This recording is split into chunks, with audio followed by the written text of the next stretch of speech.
सर्वमङ्गलमाङ्गल्ये शिवे सर्वार्थसाधिके शरण्ये त्र्यम्बके गौरी नारायणी नमो।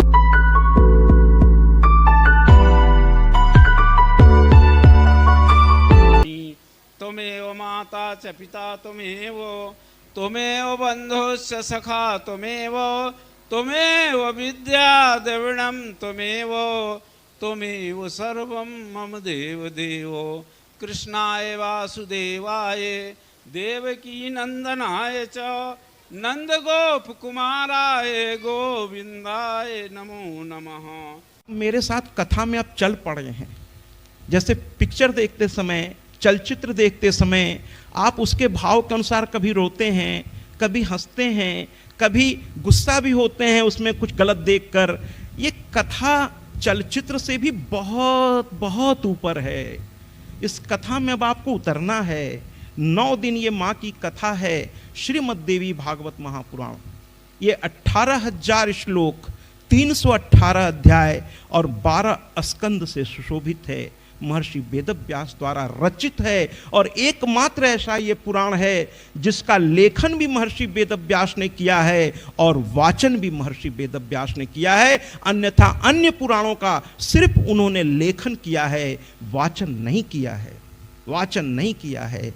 और श्रीमद् देवी भागवत पुराण के प्रथम श्लोक में जब जन्मेजय जी ने उनसे पूछा, अभी इस कथा में मैं आऊंगा, जब जन्मेजय जी ने पूछा कि गुरुवर लिखने को तो आपने 18 पुराण लिख डाले हैं, उसमें भागवत भी आता है, देवी भागवत अलग है याद रखिएगा, और भागवत अलग है। उसमें राधा कृष्ण की कथा है और भागवत तो न जाने आपने कितनी बार सुनी होगी, लेकिन देवी भागवत संभवतः अगर मैं सही बोल रहा हूँ तो इस क्षेत्र में, बल्कि क्या मैं तो कहता हूँ शायद बांदा में भी अधिकतम जगहों पर, शायद मुझे ठीक से पता तो नहीं है, लेकिन जहाँ तक मैं समझता हूँ कि देवी भागवत पहली बार हो रहा है। और अगर इस बात में सच्चाई है कि इस क्षेत्र में देवी भागवत पहली बार हो रहा है तो एक जोरदार तालियों के साथ माँ का स्वागत करिए। आइए ना, थोड़ा एक जयकारा लगाएं, माँ को बताएं कि आपके भक्त यहाँ बैठे हैं, आपको आना पड़ेगा। अभी गीतों के माध्यम से हम उन्हें कहेंगे आपको आना पड़ेगा, आना पड़ेगा आपको, है ना। तो आइए ना जयकारा लगाते हैं एक बार, बोलिए ना साचे दरबार की। ये हुई बात। तो आइए माँ की कथा में हम लोग प्रवेश करें। तो देवी भागवत के बारे में जब जन्मेजय जी ने पूछा कि 18 पुराण लिखने वाला, 18 उपमहापुराण लिखने वाला, 4 वेदों का विभाजन करने वाला, इसीलिए तो वेद व्यास नाम पड़ा आपका। लेकिन जब मैंने कहा कि मेरे मन की शांति के लिए और मेरे पिता की सद्गति के लिए हे गुरुदेव मुझे कुछ सुनाइए, तो आपने देवी भागवत ही क्यों चुना? क्यों चुना आपने देवी भागवत? जब आप 18 पुराण लिखे हैं, 18 उपमहापुराण लिखे हैं, 4 वेदों का आपने विभाजन किया है, तो आपने क्यों चुना इसको, श्रीमद् देवी भागवत महापुराण? तो वेदव्यास जी मुस्कुरा पड़े और उन्होंने देवी भागवत का पहला श्लोक लिखा। और लिखा नहीं, उस समय बोला। लिख तो वो पहले ही चुके थे नारद जी के कहने पर। जब सरस्वती नदी के किनारे वो एकाग्र होकर के बैठे तो श्रीमद् देवी भागवत महापुराण की रचना की। नारद जी से उन्होंने सुना है। अभी मैं उसको भी आऊँगा कि ये कैसे प्रकट हुआ, कैसे वेदव्यास तक पहुँचा। अभी तो मैं एक भूमिका में हूँ कि श्रीमद् देवी भागवत महापुराण का जो पहला श्लोक है कि देवी, ये महात्मा का पहला श्लोक है कि देवी भागवतम नाम पुराणम परमोत्तमम तरलोक के जननी साक्षात ज्ञते यत्र शाश्वती, ज्ञते यत्र शाश्वती, ज्ञते यत्र शाश्वती। अर्थात उन्होंने कहा हे जन्मेजय, ये देवी भागवत नामक महापुराण को जो मैंने चुना है उसकी वजह ये है पुत्र कि मैंने जितने भी पुराण लिखे हैं उन सब में, और मैं क्षमा याचना के साथ आगे का शब्द कहने जा रहा हूं क्योंकि ये कथा जो है लाइव जा रही है, तो हो सकता है बहुत सारे व्यास भी इसे देख रहे हों क्योंकि सोशल मीडिया सबके लिए खुला हुआ है। तो वो कहेंगे नहीं साहब, मतलब ये क्या बात हुई कि आप देवी भागवत बोल रहे हैं तो आप कह रहे हैं कि साहब यही। तो मैं उनसे हाथ जोड़ के कहना चाहूँगा कि महाराज अगर कुछ इस पर आपको तर्क करना हो तो फिर वेद व्यास के पास आपको जाना पड़ेगा, क्योंकि मैं तो डाकिया हूं, मेरी क्या हस्ती, मेरी क्या हस्ती, मैं तो डाकिया हूं। जो वेद व्यास जी ने कहा है उसको मैं सामने वाले व्यक्ति तक, श्रोता तक पहुंचाने का सिर्फ एकमात्र काम करता हूं। मेरी न कोई हस्ती है और न मेरे कोई ऐसा विचार है, मैं तो सिर्फ एक छोटा सा व्यक्ति हूं जो वेद व्यास के भाव को, श्रीमद् देवी भागवत महापुराण के भाव को मैं आप तक पहुंचाने का एक प्रयास कर रहा हूं। और वेद व्यास कहते हैं, मैं कौन हूं? वेद व्यास कहते हैं कि देवी भागवतम नाम पुराणम परमोत्तम, यानी खुद लिखने वाला कहता है कि 18 पुराणों में, और उत्तम नहीं कहा उन्होंने, परमोत्तम कह दिया। मैं क्या करूं? परमोत्तम कहते हैं। क्यों कहते हैं? कहते हैं सारे पुराणों का तत्वसार है श्रीमद् देवी भागवत महापुराण, सारे वेदों का तत्वसार है, श्रुति स्मृतियों का तत्वसार है वेद, ये श्रीमद् देवी भागवत महापुराण। तो वेद व्यास जी ने जब इतनी बड़ी बात कह दी कि सबसे उत्तम है, ये सारे पुराणों में उत्तम है, सबसे उत्तम है, तब जन्मेजय जी ने पूछा कि हे प्रभु ऐसा क्यों? तो अगली लाइन में उन्होंने स्पष्ट कर दिया कि त्रैलोक के जननी साक्षात, इसमें त्रैलोक्य की जननी है। अरे भैया, जो ब्रह्मा विष्णु महेश की माता हैं, ये उनकी गाथा है, इसलिए त्रैलोक के जननी साक्षात ज्ञते यत्र शाश्वती, ज्ञते यत्र शाश्वती, ज्ञते यत्र शाश्वती, यानी जो ब्रह्मा विष्णु महेश की भी माता है, जो उनकी भी रचयिता है। अरे मैंने शुरू में ही कह दिया कि ये मेरी मैया आदि अनादि अनामय अविचल अविनाशी अमल अनंत अगोचर अज आनंद राशि, ऐसी मैया के बारे में मैं बात करने जा रहा हूं। तो भैया, अब इस मैया के बारे में बात करने से पहले, मैं इस कथा में प्रवेश करने से पहले, मैं ये सामने बैठी हुई मातृशक्ति को प्रणाम करना चाहता हूं पुनः। अभी तो मैंने सबको एक साथ किया था, क्योंकि मैं जो एक कथा लेके निकला हूं, ये सच पूछिए तो हमारे मुख्यमंत्री योगी आदित्यनाथ, मैं किसी पार्टी विशेष का नहीं हूं, मैं स्पष्ट कर दूं, मैं किसी पार्टी विशेष का नहीं हूं, लेकिन योगी आदित्यनाथ ने एक मुहिम चला रखी है, नारी शक्ति उत्थान। तो कहने का तात्पर्य यह है कि उस चीज को ये कथा न केवल बढ़ावा देगी बल्कि उसको स्थापित करने में भी मदद करेगी। मैं भी मातृशक्ति की ही बात कर रहा हूं। ये जो सामने माताएं बैठी हुई हैं, इनके बारे में मैं कुछ कहना चाहता हूं आपसे, क्योंकि जब तक आप अपने घर के लक्ष्मी का सम्मान नहीं करेंगे, गृह लक्ष्मी का सम्मान नहीं करेंगे महाराज, वो लक्ष्मी आपके घर में आने वाली नहीं है। ये बात आप अच्छी तरह दिमाग में बैठा लीजिए। आज मैं ये कहना चाहता हूं कि जिस घर की स्त्रियां सुखी नहीं हैं, उस घर में देवता नहीं रहेंगे महाराज। यत्र नारी पूजन्ते तत्र रमन्ति देवता।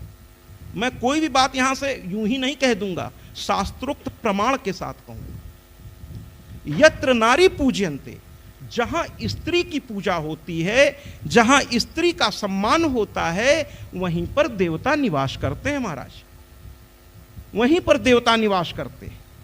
इसलिए सबसे पहले हम अपने घर की मां को प्रणाम करें, उनका आदर करें।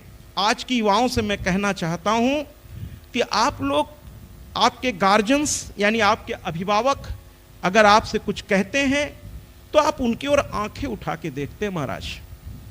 मैं हाथ जोड़कर के युवाओं से कहना चाहता हूं कि आप एक ऐसा अपराध कर रहे हैं जिसकी क्षमा भी मिलना मुश्किल हो जाएगा, क्योंकि जब तक आपके घर के माता पिता ही आपसे संतुष्ट नहीं हैं, तो फिर आप चाहे विंध्याचल चले जाइए, चाहे वैष्णो धाम चले जाइए, आप किसी भी तीर्थ स्थान पर चले जाइए, किसी भी स्थान पर चले जाइए, लेकिन याद रखिए जब तक घर के माता पिता आपसे संतुष्ट नहीं है महाराज, तब तक वहां का देवता संतुष्ट तो छोड़िए, आपकी पूजा भी स्वीकार नहीं करेगा। जी, कोई बात आपको अच्छी लगे तो जरा तालियों से मुझे बताइए। ये आपका एक तरह से फीडबैक है मेरे लिए कि आप मेरी बात समझ पा रहे हैं। ऐसे तो आप सभी आदरणीय हैं, मैंने कहा आप हमसे श्रेष्ठ हैं, क्योंकि श्रोता हमेशा वक्ता से श्रेष्ठ होता है महाराज। वक्ता को तो कोई किसी को भी आप बैठा दीजिए, आजकल लगभग सभी बोल लेते हैं, कुछ अच्छा बोल लेते हैं, कुछ थोड़ा कम अच्छा बोल लेते हैं, लेकिन सुनना महाराज ये बहुत कठिन बात है। आजकल पेशेंस खत्म हो गया है। तो अगर आप मुझे सुन रहे हैं, मुझे समझने का प्रयास कर रहे हैं, तो मैं तो कहूँगा कि आप मुझसे श्रेष्ठ हैं। इसीलिए मैंने मंच पे बैठते ही आपको सबसे पहले माँ की बात आपको प्रणाम किया मैंने। तो कहने का तात्पर्य यह है कि सभी लोगों से मैं कहना चाहता हूँ, और आजकल के युवाओं से, चूंकि मैं शिक्षक रहा हूँ महाराज, 32 साल में प्रिंसिपल पद पे रहा हूँ, डायरेक्टर भी रहा, और मैं इंटर में लेक्चरर था हिंदी और संस्कृत का। इसलिए मैं बच्चों के बीच बहुत रहा हूँ, बच्चों को बहुत अच्छी तरह पहचानता हूँ। युवाओं को मैं, जो किशोरावस्था से आगे बढ़ते हैं, मैं उनको अच्छी तरह जानता हूँ। आजकल के बच्चों में मैं सबकी बात तो नहीं कर रहा हूँ, लेकिन अधिकांश बच्चे जो है उनमें सुनने की क्षमता अब खत्म होती जा रही है। और एक बात आपको मैं बता दूं महाराज कि ये जो माता पिता हैं ना आपके, ये वो भगवान के दिए हुए अनमोल रत्न हैं, जो एक ऐसे कारीगर की तरह आपको धीरे धीरे बना रहे हैं महाराज। याद रखिए, जिस पत्थर पर छेनी हथौड़ी पड़ती है, वो पत्थर जो छेनी हथौड़ी की मार को बर्दाश्त करता है, इसलिए कि ये मेरी रचना के लिए जरूरी है। जो पत्थर ये सोच करके उस चीज को बर्दाश्त कर लेता है, वो पत्थर मंदिरों में पूजनीय और आदरणीय बन जाता है महाराज। लेकिन जो पत्थर इसको बर्दाश्त नहीं करता, वो नालियों पर बिछा दिया जाता है और लोग उसके ऊपर पैर रख करके आते जाते हैं।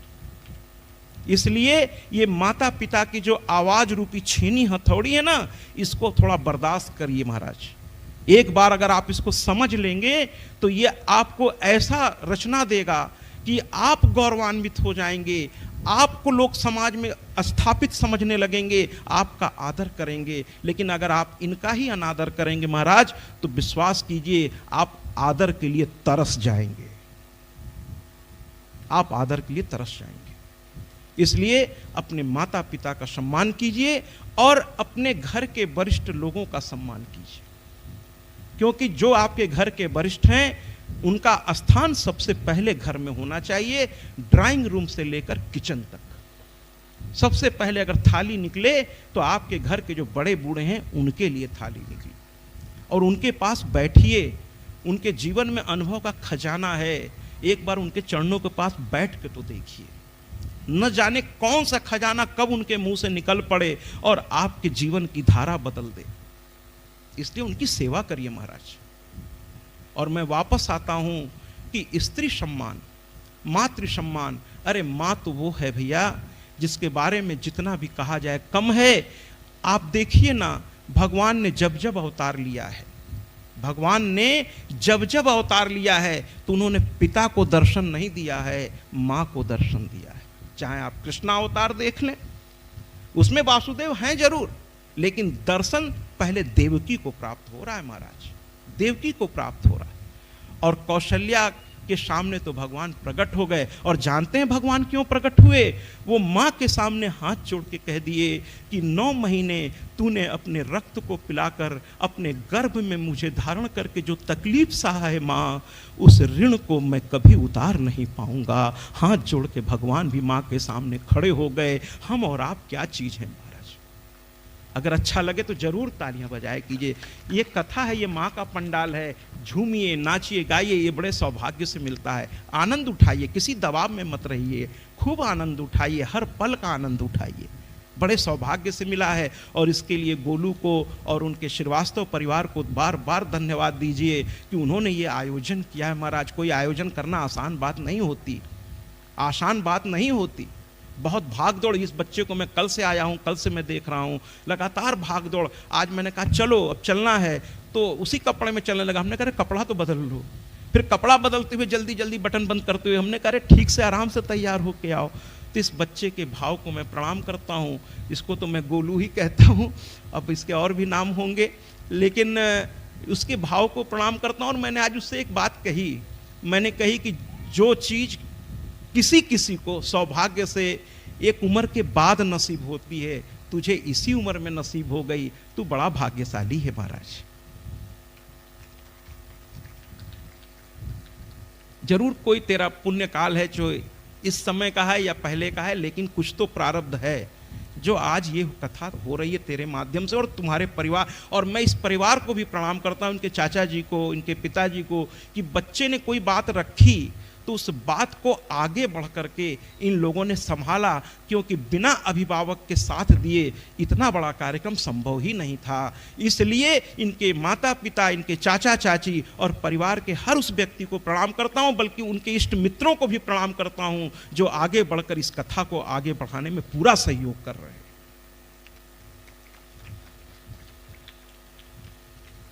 तो कहने का तात्पर्य यह है कि आइए, भगवान भी प्रकट हो गए थे मां के सामने, ऐसी मां को हम प्रणाम करते हैं और थोड़ा सा अब ऊपर की ओर चलते हैं। सबसे पहले अशोक वाटिका में, अभी मूल कथा में मैं प्रवेश नहीं किया हूं महाराज, अभी भूमिका पे ही चल रहा हूं, कि अशोक वाटिका में जब हनुमान जी मां के सामने आए, हनुमान जी से थोड़ा कुछ सीखना चाहिए हम लोगों को। हम लोग चलें, कथा की ओर प्रस्थान करें। सर्वप्रथम जगत जननी मां जगदम्बा, जिनके बारे में इतना ही कहना पर्याप्त है कि आदि अनादि अनामय, अविचल अविनाशी, अमल अनंत अगोचर, अज आनंद राशि।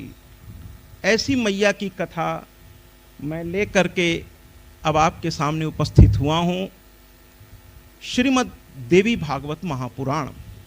इसलिए सर्वप्रथम मैं श्री माँ के चरणों में वंदन करता हूँ, उनको नमन करता हूँ, उनका अभिनंदन करता हूँ और इस पंडाल में उनका आवाहन करता हूँ कि हे माँ, यहाँ पधारो। और हे माँ, ये आपके ही कृपा से गोलू नाम का ये जो बालक है और ये जो श्रीवास्तव परिवार हैं, इनको जो आज ये सौभाग्य मिला है माँ, आपके ही स्नेह आशीष का ये प्रतिफल होगा। और मैं आपसे निवेदन करता हूँ, आपका वंदन करता हूँ कि हे माँ, इस 9 दिन की इस कथा में अगर आपकी कृपा हो तो आप यहाँ विराजें, ये कथा मातृमय हो जाए, ये पूरा पंडाल मातृमय हो जाए। और हे माँ, आपके चरणों में प्रणाम करते हुए आपसे ये आपका बालक आदेश मांगता है कि इस बांदा के शहर में इस स्थान पर हे माँ, मुझे कथा कहने का आपके ही कृपा से जो सौभाग्य मिला है, मुझे आदेश दीजिए कि मैं आपकी इस पावन कथा को, श्रीमद् देवी भागवत महापुराण को सामने बैठे आपके भक्तों को सुना सकूं। ऐसा मुझे आदेश, आशीर्वाद और अपने आंचल की छाया प्रदान कीजिए।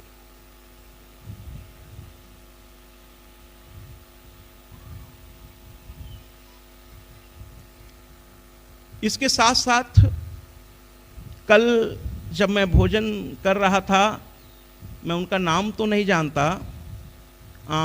गोलू ने कहा बड़े भैया हम लोग इनको कहते हैं, बड़े, हाँ बड़े प्यारे से हैं। तो इन्होंने बांदा के बारे में मुझे कुछ बताया। मैंने पूछा कि बांदा की खासियत क्या है, तो उन्होंने बताया। और मैं आपको बता दूं कि जो कैप्शन सोशल मीडिया पे मैंने लगाया है, आपके बताए अनुसार ही लगाया है। तो कहने का तात्पर्य ये है कि ये बांदा की धरती नाना प्रकार की चीज़ों से चर्चित है। ऐसे पावन धरती को, जहाँ माँ का भी स्थान है, वामदेव ऋषि का तपोभूमि है ये, और माहेश्वरी, जहाँ तक अगर मैं नाम गलत नहीं बोल रहा हूँ तो माहेश्वरी माँ का ये स्थान है। तो ऐसी मैया के चरणों में मैं लोटपोट होता हुआ उनसे आदेश मांगता हूँ कि हे माँ, आपकी इस पावन धरा पे, वामदेव ऋषि की इस तपोभूमि पर मैं माँ की कथा सुनाना चाहता हूँ। मुझे आदेश, आशीर्वाद और प्यार से नवाजिए। हे माँ, आपके चरणों में मेरा सत सत वंदन, सत सत नमन। आपकी सदा जय हो, जय हो, जय हो, जय हो, जय हो, जय हो, जय हो, जय हो, जय हो। और ऐसे ऋषिवर को प्रणाम करने के बाद मैं सबका सम्मान करता हूँ, सबको प्रणाम करता हूँ, लेकिन भैया सारे तीर्थ बार बार, गंगा सागर एक बार, उसी तरह सारे पुराण बार बार, श्रीमद् देवी भागवत महापुराण एक बार कहने मात्र से ही इसकी मुक्ति। अगर कोई बात आप लोगों को अच्छी लगा करे, हनुमान जी आपको बहुत कुछ सिखा रहे हैं कि जब किसी बड़े के सामने हम जाते हैं तो हनुमान जी से सीखिए जाया कैसे जाता है। बाबा तुलसी जैसा विद्वान जो एक एक अक्षर सोच के रखता है महाराज, आज बाबा तुलसी के एक एक शब्द पर रिसर्च हो रहा है। और रिसर्च माने कोई नई चीज सामने लाना, इसको रिसर्च नहीं कहते महाराज। नाम को ही देखिए ना, रिसर्च है। अर्थात जो पहले से है उसको पुनः स्थापित करना, उसको खोज कर, उस पर शोध करके उसको समाज के सामने ला देना, यही रिसर्च है। ऐसा नहीं है कि कोई नई चीज वो क्रिएट करते हैं। वो जो चीज कहीं खो सी रही है या कहीं संसार में है, उसको सर्च करके, उस पर अच्छी तरह शोध करके और फिर उसको सामने ले आते हैं वो लोग। कुछ उसमें अपना भी नया जोड़ते हैं। तो कहने का तात्पर्य यह है कि बाबा तुलसी ने एक शब्द तो छोड़िए, एक अक्षर भी उन्होंने व्यर्थ बर्बाद नहीं किया है। फिर बाबा ने लघु रूप के साथ अति शब्द क्यों लगाया, अति लघु रूप क्यों कहा? केवल लघु रूप कह देते कि छोटे स्वरूप में मां के सामने हनुमान जी प्रकट हो गए, सामने आ गए, कह देते, क्या दिक्कत थी? लेकिन बाबा ने हनुमान जी के भाव को सही तरीके से सामने रखा है हमारे आपके लिए कि आप कितने बड़े से बड़े पद पर चले जाइए, याद रखिएगा पद पर आप बैठिएगा, आप पर पद न बैठ जाए महाराज। पद आप पर न बैठ जाए। पद अगर आप पर बैठ गया तो फिर आपको दुनिया संसार बहुत छोटी लगने लगेगी, आप अपने आप को बहुत बड़ा समझने लगेंगे, जो रावण के साथ हुआ था। वरना रावण जैसा विद्वान, रावण जैसा भक्त यूं ही सोने की लंका उसने थोड़ी पाई थी। वो उसके प्रारब्ध थे, भाग्य थे। अब उसने हासिल कैसे किया वो एक अलग बात है। लेकिन घनघोर तपस्या, हर राक्षस, अभी इस कथा में बहुत सारे सुंदर सुंदर कथाएं आएंगी, बड़ा आनंद आने वाला है। तो उसमें देखिएगा हर राक्षस पहले घनघोर तपस्या करता है, इंद्रिय संयम करके करता है, लेकिन राक्षसी वृत्ति जैसे ही ताकत पाता है, जैसे ही सब कुछ पा जाता है, वैसे ही अपनी वृत्ति में आ जाता है राक्षसी वृत्ति। सब कुछ प्राप्त कर लेना, सबके हक को छीन लेना। देखिए 3 तरह की वृत्ति होती है इंसान में। एक आपका होता है प्रकृति। प्रकृति क्या है कि भैया हम भी जिए, तुम भी जियो। माने ऐसा कोई काम वो नहीं करेगा जिससे दूसरे को तकलीफ हो, हम भी जिए, तुम भी जियो। इसको प्रकृति कहते हैं महाराज। और विकृति क्या है कि न खेलब न खेले देव, खेलवो बिगाड़ देव, न जियब न जिए देव। मतलब न खुद चैन से रहेंगे, न दूसरों को चैन से रहने देंगे। ये राक्षसी वृत्ति है, ये विकृति है। और संस्कृति क्या है महाराज कि हमें तकलीफ हो जाए लेकिन किसी और को तकलीफ होने नहीं देंगे। ये संस्कृति है, ये संस्कृति है महाराज, ये संस्कृति है।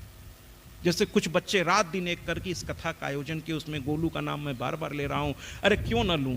ब्रह्मा जी ने जब नारद को कथा सुनाई तो बार बार कहते रहे, हे नारद, हे नारद, हे नारद। तो अगर मैंने 2-3 बार गोलू कह दिया तो कौन सा अपराध कर दिया? कौन सा अपराध कर दिया? तो ये सारे बच्चे रात दिन लगे हुए हैं, तब जाकर ये चीजें हो पाई हैं। तो इसी को कहते हैं कि खुद कष्ट सह लेंगे लेकिन दूसरे को कष्ट नहीं होने देंगे। कुछ ऐसा करके जाइए महाराज जो चिता के साथ जल के खत्म ना हो जाए। चिता के साथ शरीर जल जाए, लेकिन आपका किया हुआ जो सत्कर्म है, जो अच्छे कर्म हैं, जो समाज के लिए किया है, फिर समाज आपकी पुण्यतिथि मनाया करेगा। इंसान वो धन्य है जिसकी पुण्यतिथि पूरा मोहल्ला, पूरा समाज, पूरा देश मनाए महाराज। वो इंसान का जीवन धन्य है, वरना व्यर्थ है। अपने लिए तो एक जानवर भी जी लेता है महाराज, अपने लिए तो एक जानवर भी जी लेता है कि 2 रोटी का इंतजाम कर लिया और परिवार बढ़ा लिया और रात में सो गया। अगर यही कृत्य हम भी कर रहे हैं महाराज, तो सोचिए फिर आगे मैं नहीं कह पाऊंगा, क्योंकि व्यासपीठ की अपनी एक मर्यादा होती है महाराज। समाज के लिए भी कुछ करिए, समाज के लिए भी करिए, थोड़ा समय निकालिए। और शास्त्र तो कहता है कि जितना आप अर्जन करते हैं महाराज, उसका दशांश, उसका 10वां हिस्सा आपको जो है धर्म कार्यों में खर्च करना चाहिए। 10वां हिस्सा। और ज्यादा तो नहीं शास्त्र आपसे मांग रहा है। मैं आपको सरल भाषा में समझा दूं कि अगर 100 रुपये आपने कमाया, तो केवल 10 रुपये कह रहा है कि वो धार्मिक सामाजिक कामों में लगा दीजिए। 100 में केवल 10 रुपये महाराज। इतना भी हम नहीं कर सकते? अगर हर व्यक्ति सोच ले कि हम अपने दशांश से ही समाज के लिए, अपने मोहल्ले के लिए, अपनी कॉलोनी के लिए, अपने परिवार से छोड़कर और परिवारों के लिए अगर हम कुछ कर सकते हैं, कुछ अनाथों के लिए, कुछ बेसहारों के लिए, तो क्या ये अच्छा नहीं होगा? और धार्मिक अनुष्ठान, ये अनुष्ठान इसलिए जरूरी है। लोग कहते हैं कथा क्यों जरूरी है? हम कहते हैं महाराज, सत्संग अगर नहीं हुआ, कथा नहीं हुई, तो ये बताएगा कौन कि क्या करना है और क्या नहीं करना है। सर्वमंगल मांगल्ये शिवे सर्वार्थ साधिके शरण्ये त्र्यंबके गौरी नारायणी नमोस्तुते।